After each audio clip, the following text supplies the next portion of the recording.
আসন্ন লোকসভা নির্বাচনে কোচবিহার লোকসভা আসনে এসইউসিআই দলের প্রার্থী হিসেবে মনোনয়নপত্র জমা দিলেন দিলীপ চন্দ্র বর্মন। বৃহস্পতিবার কোচবিহার শহরে বিশাল মিছিল করার পাশাপাশি কোচবিহার জেলা শাসকের দপ্তরে মনোনয়নপত্র জমা দেন তিনি। বৃহস্পতিবার দুপুর 12:30 নাগাদ কোচবিহার সাগরদিঘি সংলগ্ন ক্ষুদিরাম মূর্তির পাদদেশ থেকে মিছিল করে গোটা শহর পরিক্রমা করে তারা এদিন জেলা শাসকের দপ্তরে সমবেত হন। কেন্দ্রের বিজেপি ও রাজ্যের তৃণমূল সরকারের জনবিরোধী নীতির বিরুদ্ধে সোচ্চার হয়ে জনগণকে এসইউসিআই প্রার্থীকে ভোটদানের জন্য এদিন আহ্বান জানান দলীয় নেতারা।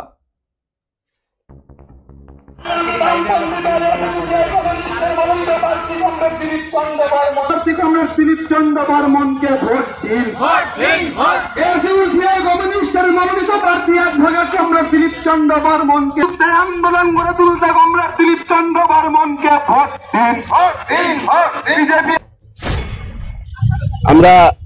আমি 100% আশাবাদী নির্বাচনে জেতার ক্ষেত্রে, কারণ বেশিরভাগ গ্রামের যে মানুষ আছে 10-20 জন মানুষ বাদ দিলে সমস্ত মানুষ হচ্ছেন কেন্দ্র এবং রাজ্য সরকারের যে জনবিরোধী নীতি, তার নীতির দ্বারা তারা নিপীড়িত।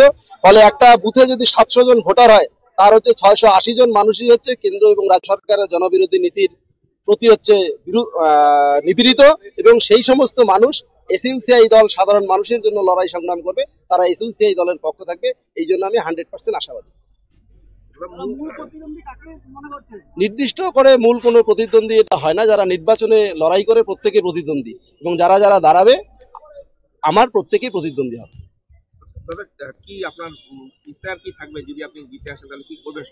আপনারা জানেন যে সংসদে শুধু দাবি দাবা নয়, কিছু আইন প্রণয়ন হয়। সেই আইনগুলো হচ্ছে জনবিরোধী যে নীতিগুলো প্রণয়ন হবে কেন্দ্রীয় সরকারের সংসদ ভবনে, সেই জনবিরোধী নীতির প্রতিবাদে আমরা লড়াই করব,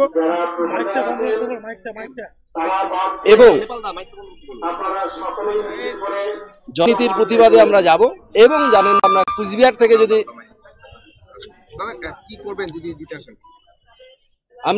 আমি যদি কুচবিহার কেন্দ্র থেকে জনগণ যদি এসইউসিআই দলের প্রতিনিধি হিসাবে আমাকে পাঠায়, প্রথমে হচ্ছে জনবিরোধী নীতির বিরুদ্ধে আমি সেখানে আমার লড়াই সেখানে বাইরে এবং ভিতরে সেখানেও জারি রাখবো।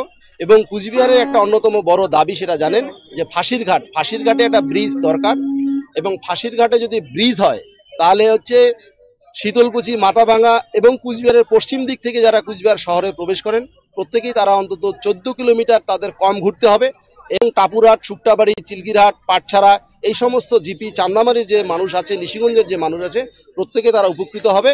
এবং আমি যদি নির্বাচনে এসইউসিআই দলকে কুচবিহারের মানুষ যদি সংসদে পাঠান, অবশ্যই ফাঁসির ঘাটের জন্য অবশ্যই একটা লড়াই সংগ্রাম করব।